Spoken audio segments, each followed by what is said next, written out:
The president was in a church the other Sunday in Soweto, in Embakasi East constituency, represented by Honorable Babu Owino. And when the president set foot in that church, all that the church leaders and residents of Soweto could tell him is about the state of a road that is so dilapidated that was done 3 years ago under the Kenya Informal Settlements Program funded by the World Bank. But now it's so dilapidated that you have to wade through pools of water even to get to that church in Soweto. And you know the church has become very famous for other reasons, Honorable Speaker, that church. But I can also confirm that money has not found its way back to the president. And I have a long list of other churches that are waiting for that money to get back to the president so that it can be donated to the other churches that are waiting. But besides the money and service to God and humanity that the president engaged in, he did promise the people of Soweto that that road will be rehabilitated. The money rehabilitating that road by Kura is coming from the fuel levy. Honorable Speaker, I do not need to belabor this, but I really want to take this opportunity to request the Council of Governors to also adopt the give and take attitude that the two houses of parliament have adopted in this mediation process.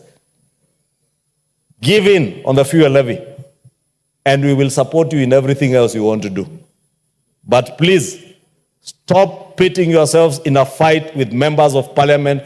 These members of parliament have no business to do with the roads. And with all due respect to the former Prime Minister, I know he had his view, and I have engaged him on it, because these members of parliament are the first point of call by their constituents when roads are dilapidated in their constituencies. Governors are never seen anywhere. I had a case in one of the counties where an MP neighbors a governor. The governor has 7 AP officers guarding his residence. The MP has none. And everybody flocks to the members of parliament's office on healthcare, food, funerals, hospital bills, roads.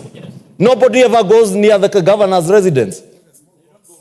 Because I don't want to say they have elevated themselves to be small gods or anything, Honorable Speaker, but they need to open up, be accessible to their people.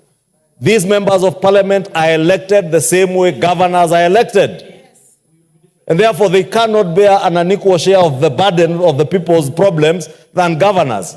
And when these members of parliament are supervising the work that is being done by the CRC committees, because these members of parliament are not members of the CRC committees. They do not participate in the implementation of projects. What they do is offer meaningful oversight to ensure that at least the national government roads at the constituency level are being rehabilitated. They're in good condition, Honorable Speaker. Now, if we sacrifice all this money to go to the governors, these 387 billion, ask Kenyans next year where this money, they will have seen any work from this money. And ask Kenyans whether they will have seen the billions that have gone through CDF. Kenyans will only tell you the money that they see from NGCDF, not from this shareable revenue. But I beg to support